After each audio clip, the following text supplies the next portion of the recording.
Hi everyone, I'm going to try and catch up with my April tag today. This is Tim's April tag from 12 tags of 2013. Now let's see where his inspiration will lead. So I've collected together some bits and pieces and I couldn't really start this tag till I'd done a little bit of shopping, and so I've taken the opportunity to treat myself to my first couple of distress paints which I've been looking forward to trying out. So this will be the first time that I've used distress paints. As you can see, I'm still taking the wrapping off, and I treated myself to 4 colours. So not all the colours that Tim used on his tag, but I've got the picket fence, peeled paint, broken china and antique bronze. And some of the other things I've collected together are these gilding flakes. I've been playing with these over the weekend, and although it's a little bit of a messy technique, that you can get some nice effects with it, so I might try that on my tag. I don't have the dragonfly stamp Tim used, but I'm going to substitute this cute time bug which is on a set of stamps designed by Sam Poole, and I'm also going to be using this piece of plastic packaging. So whilst I have a play with the paints, and you can see that obviously this is the first time that I've used distress paint, so I'm looking forward to trying out this faux patina effect that Tim described on his blog. So if you want a full step-by-step flow of how to create the effect, then I suggest that you click over to Tim's 12 tags 2013 and his April tag and have a read of how the master himself creates the technique, because mine doesn't go quite according to plan. I don't know why my tags don't swoosh through my inks just as beautifully as Tim does, and so it does take me a little while to get to the point where I have a background that I like. So I do end up with a few tags and I keep them because they might come in handy for something else later, but I keep working until I end up with a background that I like. Now, it may be a little while with this one because I've ended up with one tag that's a little bit muddy and one tag that's a little bit blotchy, and of course I want in between. So I'm going to carry on working, and I think that's what I've learnt from trying all these lovely techniques that Tim teaches us, that I can't expect to turn my tag over and it be perfect. So I like to keep playing until I achieve the look that I can see in my head, and actually to discover how the paints or the inks react with one another. So now I'm happy with my background tag and I've distressed the edges. I'm ready to start working out where the different elements are going to be and what actually I'm going to use on my tag. And you might think this is looking a little bit over the top, but not all of these elements will make it onto the final tag. I just want to add a little bit of lightness to my tag and a frame, I suppose. So I'm just using the applicator of the distress stain to just add a little bit of white to those distressed edges, and I'm coming back and using it a bit like a dry brush technique. I'm not putting any pressure on the valve of the paint, so it's a little bit drier on the applicator, and I'm using it sort of a bit like a brush really, so stippling and dragging paint onto my tag and purely using that cute sponge applicator that's on the top of the bottle. I quite often use a little bit of tissue or baby wipe to help with the blending of paints and things when I'm working. I was a little bit unsure if I wanted to stamp completely with black on my tag, so I'm having a little bit of play with some white ink and some cog stamps to see what effects I can achieve on one of the tags that I didn't want to use. And I'm just going to create some sort of ghost imagery of the cogs on to my tag background.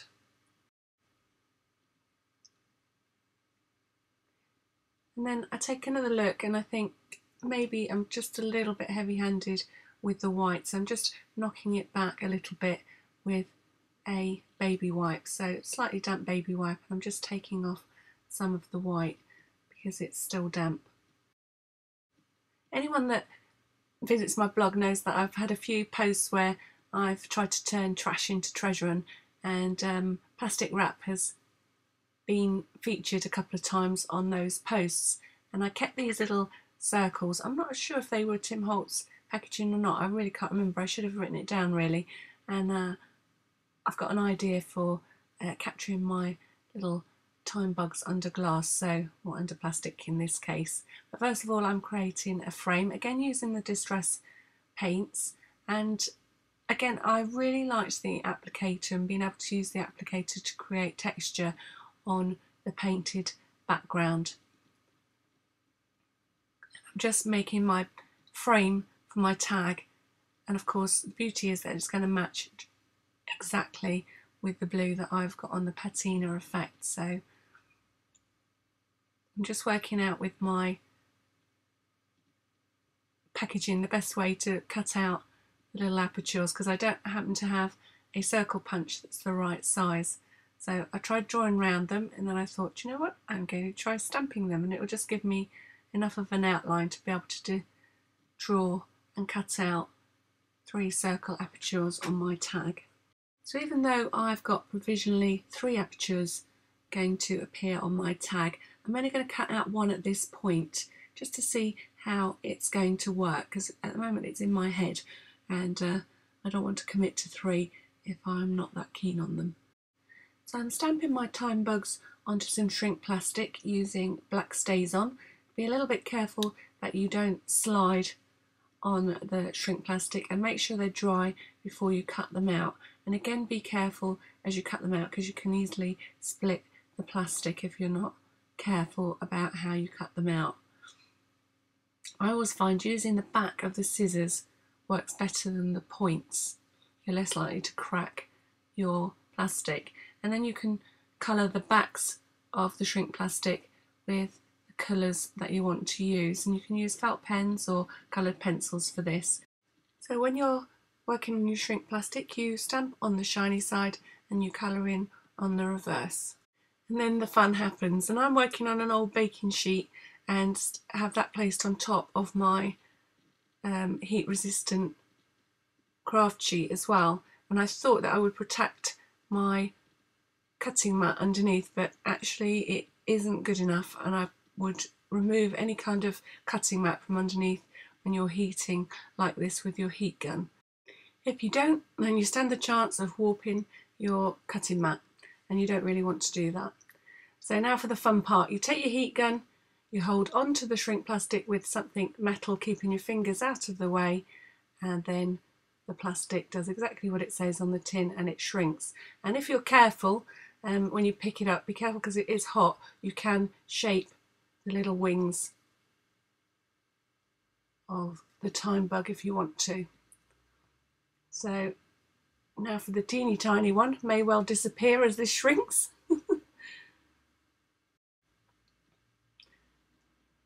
So holding on to the little bug and then shrinking it, as you can see, to practically nothing. And I'm doing this just to judge what size of time bug I want to capture under my little plastic bubble. Now I'm really liking how that looks, so I hope I don't offend anyone, but I'm going to capture some more bugs on my tag, and I'm going to go for the 3 little pods, and I might even capture myself some butterflies. I do feel slightly naughty doing this to these bugs. I'm liking how they're looking captured under these plastic bubbles. I'm just adding a little bit of interest to those little background sections before I start to think about putting this all together. And from here on in, it's about the design decisions. Which bits you're going to put where. So I'm adding my little bits of tissue tape, and I've got the one that's got the lovely moths or butterflies on, and I'm just working out where things are going to be positioned and will I be able to put them on or not. I mean, I really like that fancy corner, but it's definitely not going to fit. Now I couldn't use the same technique to colour my ribbon as Tim because I didn't have the right colour of Distress Stain, so I couldn't use the Distress Paint as Resist, but I'm going to try and achieve the same kind of look, but just using the 2 Distress Paints instead. So I'm aiming for that kind of streaky look. And then using the finger painting technique that I saw on Tim's blog, I'm just using the Distress paints to colour all the metal pieces that I'll be using on my tag. So something that I liked about the feel of my ribbon when it was dry was that it's quite as if it's been starched and a little bit almost sticky, and it enabled me to do these 2 little embellishments just by folding the ribbon, and the paint helped it keep its shape, so that was quite a nice effect that I didn't expect. And going with the sort of worn look, I'm going to create a couple of little tears as if my metal is peeling away, and I'm using the metallic distress paints just to highlight the edges as if that was a new rip on my little sheet of metal. Next up's a really scary bit for me. I'm going to stamp my greeting onto my tag, and after all this work I'm hoping that I'm not going to mess it up.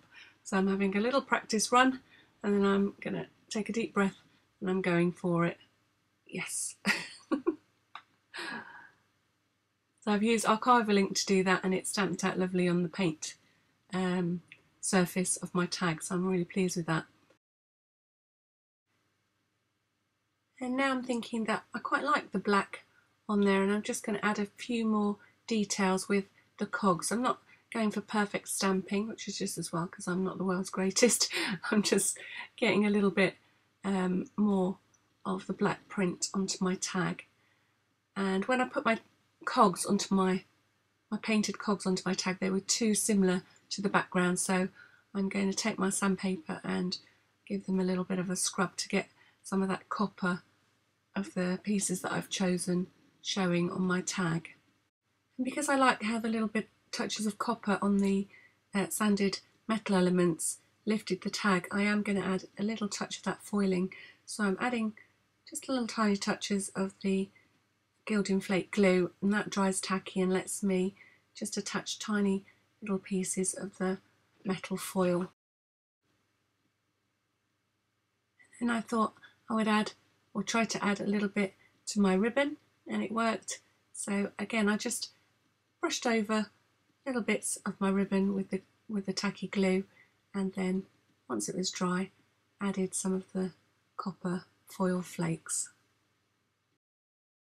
I've decided to use a strong double-sided tape to stick my two tag sections together, and I'm adding my Inspired by Tim Holtz and the date April 2013 to my tag, and then I'm going to attach my metal pieces before I stick the two layers together. So just attaching those final cogs with brads, and my little pleated bits of ribbon I'm going to staple into place.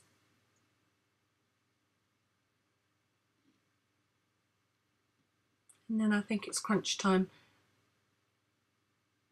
and I'm going to commit to joining the two tags together. So first of all, I'm putting my little bugs in place and adding a few little green glass beads. And unfortunately you didn't get to see the two pieces go together because the beads were jumping about all over the place, and I had to hold it above my head in order to get the two pieces together. You can see on my mat how many escapee beads I had. Luckily the ribbon is a much easier prospect of attaching, and you can see again that I'm just pleating it up because it's got that nice texture from the paint. So there you have it, that's my April tag all completed. I've had great fun with those distress paints, and I'll definitely be adding a few more of those to my collection. And I hope you've enjoyed watching as I've got from A, Tim's inspiration, to B, my final tag. I've enjoyed putting together some of the elements on this card, and I particularly like these little bugs captured under the plastic wrap. If you're not already taking part in this challenge, then I really recommend that you pop along to Tim Holtz's blog and try it out for yourself. It's a great way to learn new techniques and have lots of inky, painty fun along the way.